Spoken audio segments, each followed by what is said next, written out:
નમસ્તે પ્રિય મિત્રો, સંસ્કૃત વયુનમ ચેનલ પર આપ સૌનું હાર્દિક સ્વાગત છે. નીતિ શતકમની શૃંખલામાં આજે આપણે મૂર્ખજનની નિંદા જે છે એમના વિશે ભણીશું. ભર્તૃહરિએ નીતિ શતકમના 5મા શ્લોકથી લઈને 8મા શ્લોક અને જરૂર પડીએ આગળ અનેક શ્લોકોમાં મૂર્ખજનની નિંદા કરી છે. ભર્તૃહરિનું કહેવું એવું છે કે આપ ગમે એટલા પ્રયત્ન કરો, પરંતુ આપ ક્યારેય પણ અજ્ઞજનને, મૂર્ખજનને પ્રસન્ન કરી શકો નહીં. એટલા માટે અમુક વ્યક્તિઓને, અમુક અજ્ઞજનોને પ્રસન્ન કરવા માટે વ્યર્થ પ્રયત્ન ન કરવા જોઈએ. ભર્તૃહરિ ત્યાં સુધી કહે છે કે અમુક વ્યર્થ પ્રયત્નો કદાચ કરીએ તો પણ કાળક્રમથી એ સફળ થઈ પણ જાય, પરંતુ મૂર્ખજનને પ્રસન્ન કરવું એ અશક્ય વાત છે. બ્રહ્મા વિધાતા એ પણ મૂર્ખજનના હૃદયને પ્રસન્ન કરી શકે નહીં. તો ચાલો સૌ પ્રથમ શ્લોકનું પઠન કરીએ, ત્યારબાદ શ્લોકનો અર્થ જાણીએ અને ત્યારબાદ એમના વ્યાકરણાત્મક દ્રષ્ટિએ પણ આ શ્લોકનું અધ્યયન કરીએ. લભેત સિકતાસુ તૈલમપિ યત્નતઃ પીડયન પિબેચ્ચ મૃગતૃષ્ણિકાસુ સલિલં પિપાસાર્દિતઃ કદાચિત અપિ પર્યટં છછવિષાણમાસાદયેત ન તુ પ્રતિનિવિષ્ટ મૂર્ખજનચિત્તમારાધયેત ન તુ પ્રતિનિવિષ્ટ મૂર્ખજનચિત્તમારાધયેત.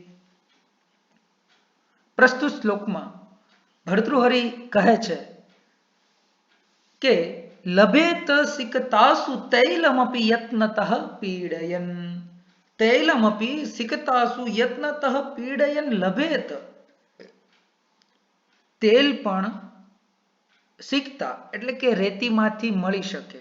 હવે રેતીમાંથી તેલ કાઢવું જે છે એ અશક્ય વાત છે, કારણ કે તેલની પ્રાપ્તિ જે છે એ અમુક દ્રવ્યોમાંથી જ થતી હોય છે, જેમ કે તલનું તેલ અથવા મગફળીનું તેલ, કપાસિયાનું તેલ, સૂરજમુખીનું તેલ.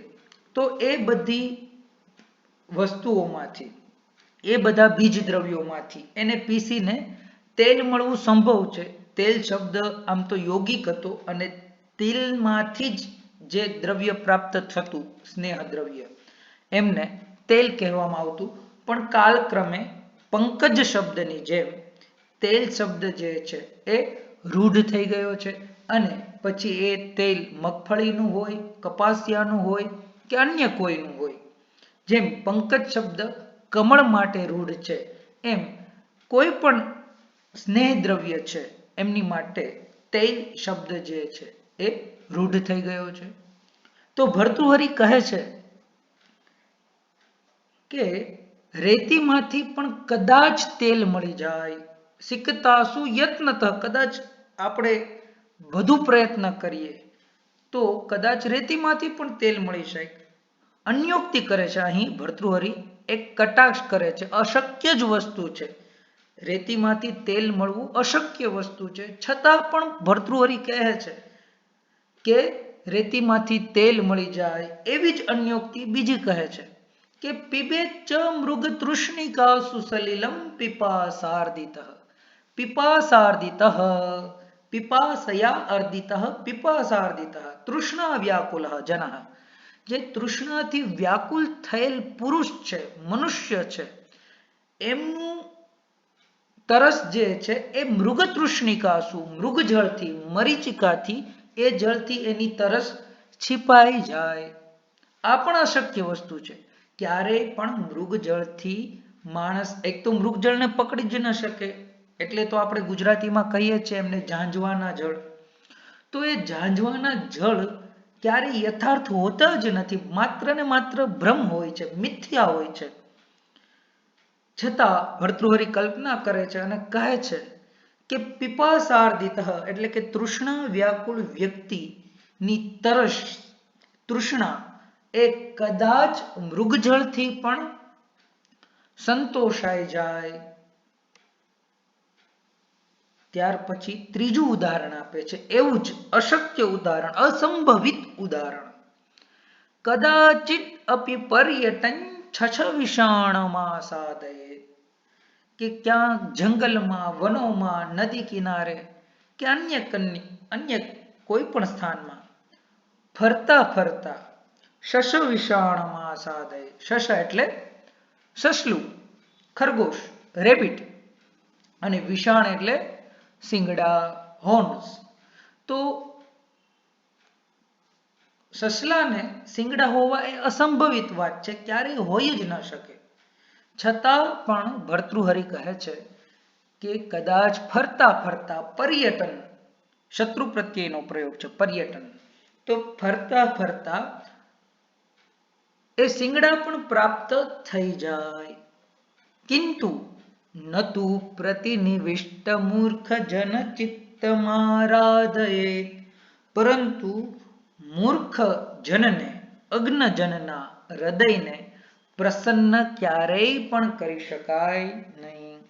આપ ગમે એટલા પ્રયત્ન કરો, જેટલા પણ પ્રયત્ન કરવામાં આવે, એ પ્રયત્નો કરવા છતાં પણ મૂર્ખ જન છે એ ક્યારેય પણ પ્રસન્ન થતા નથી, અજ્ઞજન ક્યારેય પણ ખુશ થતા નથી. એટલે એવા વ્યક્તિઓ પાછળ આપણે આપણો મહત્વપૂર્ણ સમય જે છે એ વ્યર્થ ન કરવાનો પ્રસ્તુત શ્લોકમાં ભર્તૃહરિ સૂચવે છે.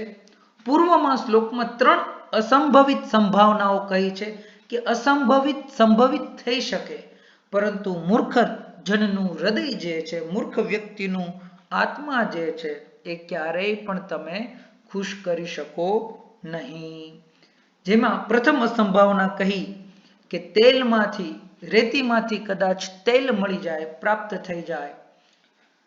તૃષ્ણા વ્યાકુળ માણસની તરસ જે છે એ મૃગજળથી, ઝાંઝવાના જળથી સંતોષાઈ જાય અને ફરતા ફરતા ક્યારેક શશશૃંગ પણ દેખાઈ જાય. આ દરેક વસ્તુ, ત્રણેય વસ્તુ અસંભવિત છે, છતાં પણ કદાચ થઈ જાય, પરંતુ મૂર્ખ જનનું હૃદય પ્રસન્ન થઈ જાય એ વાત અશક્ય, અશક્ય અને અશક્ય જ છે.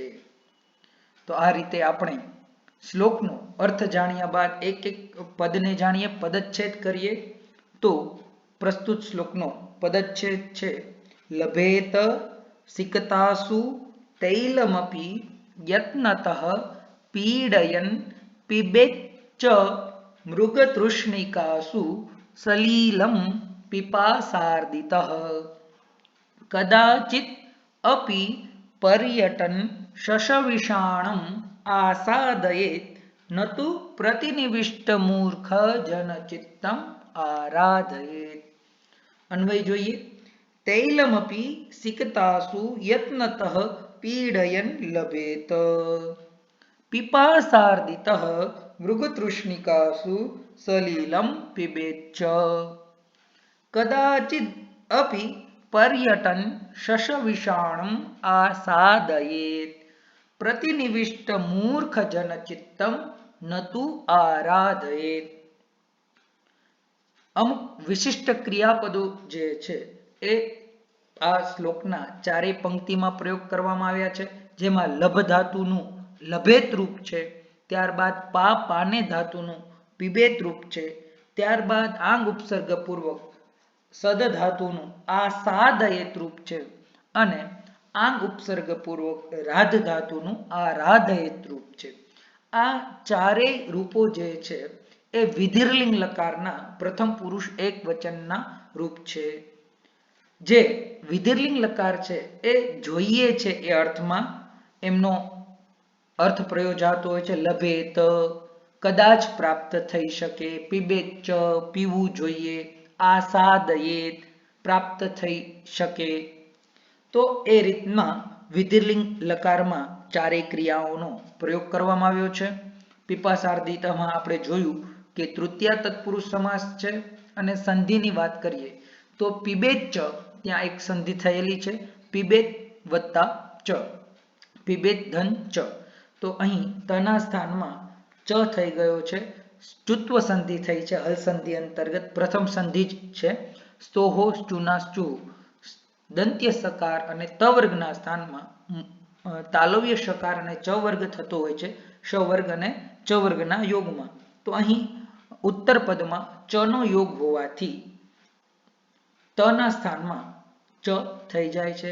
એ જ રીતે પર્યટન છ સવિષાણમ અહીંયા પર્યટન ધન શશ વિષાણમ થાય છે. અહીંયા પણ હલ સંધિ અંતર્ગત સસછોટી સૂત્રથી છત્વનું વિધાન કરવામાં આવ્યું છે.